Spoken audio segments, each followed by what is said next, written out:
naman kailangan na makipag-unahan para lang makarating sa gusto kong mapuntahan. Dahil ang aking kalaban ay yung nasa harapan ng salamin at yun lang ang gusto kong mas mahigitan. Hindi ko naman kailangan na makipag-unahan para lang makarating sa gusto kong mapuntahan. Dahil ang aking kalaban ay yung nasa harapan ng salamin at yun lang ang gusto kong mas mahigitan. Kahit mabagal nagpapatuloy pa din, buhay ay hindi karera kaya wag madaliin. Sa tamang proseso lang ako dumadaan mamen, para sa resulta na tunay lang pwedeng tumikim. Bawalan sumuko kaya tinaya na pati pato. Inakala ng karamihan sa veterano di maiihalo. Panahong minamaliit dun ako mas ginaganahan lalo sa dating ako kumpara sa ngayon. Huy Diyos ko po napakalayo. Tulakan ng tulakan, unahan ang unahan. Habang ako yung galaw binibasic lang. Mga tinaya at pagkatalo di na binibilang mga ginawa ko noong nakaraan. Ang gusto kong mahigitan bawat ideya makabago ay pinapakawala na maigi. Walang ibang kakumpetensya kundi ang aking sarili.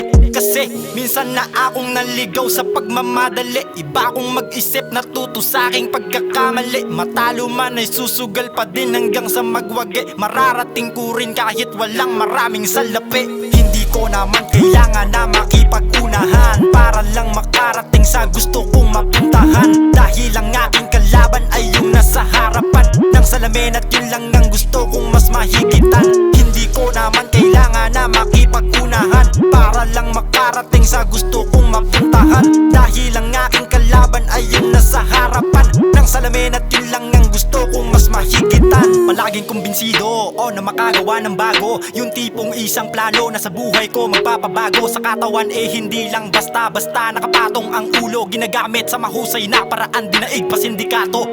Pautakan ang labanan para sa akin di ang paunahan. Galing sa hirap kaya inaral maigi, diskarte na makabuluhan para di maligaw pag naguguluhan. Pinapalipad ko aking kamalayan, animoy agila na malaya. Tanaw ang ideya, sinawak panampalayan. Araw-araw ay sinusubukan ko pa din kung ano ba talaga ang mga kaya kong gawin. Di lang to basta nananatili sa dilim, lumiliyab kapag binibitawan ng kinikim-kim. Hingang malalim kapag papunta kahit ang dami nang nagdududa. Kaya mabagal ay may puntirya, mas pinagana pa ang bumilya para maliwanagan pa ng husto. Mga tao na nagsabing hanggang dito lang ako. Hindi karera ang buhay, gamitin ang sentido mo. Hindi ang plano ng iba, dapat magpakatotoo.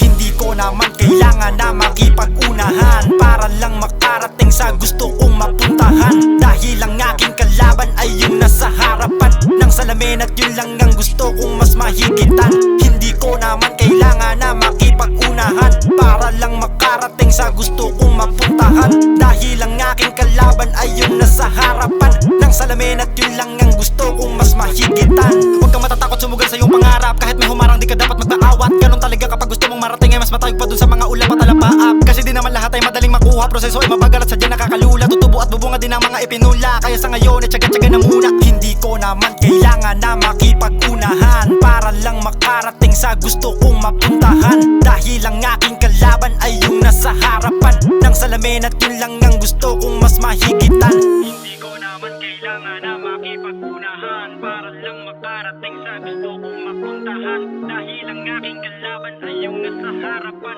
ng salamin at yun lang ang gusto kong mas mahigitan. Hindi ko naman kailangan na makipag-unahan para lang makarating sa gusto kong